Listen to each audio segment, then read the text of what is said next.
Bonjour, je suis Francis Brunet, je fais partie de la France Insoumise de la Sologne, Vallée du Cher et de Romorantin.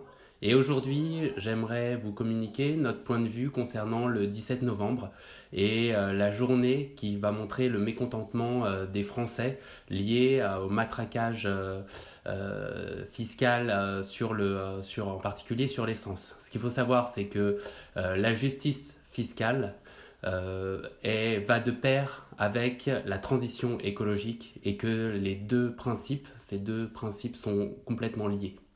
Alors évidemment, cette colère est complètement justifiée.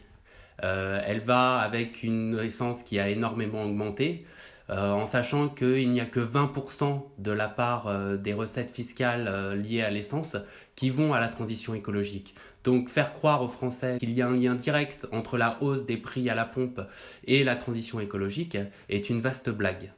Au contraire, les taxes ne servent qu'à renflouer les caisses de l'État qui sont vidées par les cadeaux que Macron n'arrête pas de faire aux plus riches. C'est en fait, Macron est toujours le Robin des Bois à l'envers, c'est-à-dire qu'il prend aux pauvres pour donner aux riches. Alors, plusieurs exemples, c'est la suppression de l'ISF. Donc évidemment, avant de demander aux Français quoi que ce soit, on devrait tous demander au président de la République, mais rendez-nous l'ISF, rendez-nous cet impôt. C'est la suppression de l'ISF, c'est la flat tax, c'est l'exit tax, tant de cadeaux donnés aux plus riches. Alors qu'en contrepartie, évidemment, c'est la baisse des APL de 5 euros, c'est la hausse de la CSG pour tout le monde, également pour les retraités et pour les fonctionnaires, c'est le blocage des salaires et des pensions en particulier pour les retraités. C'est donc une politique qui plume le peuple, qui le méprise et qui en donne toujours aux mêmes. À la France Insoumise, nous pensons que l'écologie est une trop grande cause pour qu'elle serve simplement de mauvais prétexte. Elle doit être au milieu, au cœur d'une politique globale qui a pour objectif de changer les habitudes. Il faut donc relocaliser l'économie, c'est-à-dire relocaliser le travail, favoriser au maximum les circuits courts, remettre du service public pour éviter au maximum les déplacements contraints. Il faut également construire un réseau de transport public et aller vers la gratuité de ces transports qui doivent être également écologiques, que ce soit pour les hommes, mais également pour les marchandises en favorisant le fret ferroviaire. Il faut enfin évidemment sortir des énergies carbonées et nucléaires d'ici 2050, ce qui créera des millions d'emplois dans notre pays. Alors, est-ce que tout cela est possible? Oui. C'est une question de volonté politique. Jean-Luc Mélenchon, en 2017, lors du chiffrage de son programme, a évalué ce coût. Ça reviendrait à 100 milliards d'euros sur 5 ans.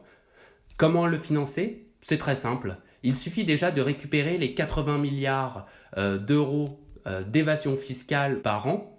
Il faut également réformer la politique fiscale de la France en augmentant la fiscalité directe, c'est-à-dire augmenter le nombre de tranches sur l'impôt du revenu, passer de 5 tranches actuelles à 14 tranches, et au contraire, baisser la fiscalité indirecte, celle qui pèse sur l'ensemble de la population de façon injuste, que ce soit la TVA ou les diverses taxes. Et enfin, on peut également récupérer 41 milliards par an sur le pacte de compétitivité et le CICE qui ont montré leur inefficacité pour créer des emplois. Une volonté politique peut donc changer les choses. Une autre politique est donc possible pour sauver les hommes, sauver la planète, que ce soit en France ou dans toute l'Europe.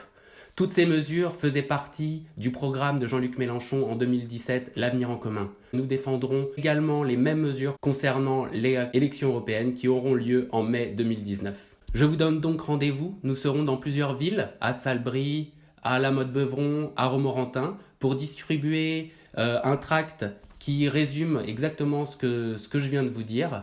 Nous allons aller à votre rencontre pour discuter avec vous. D'ici là, portez-vous bien et à bientôt.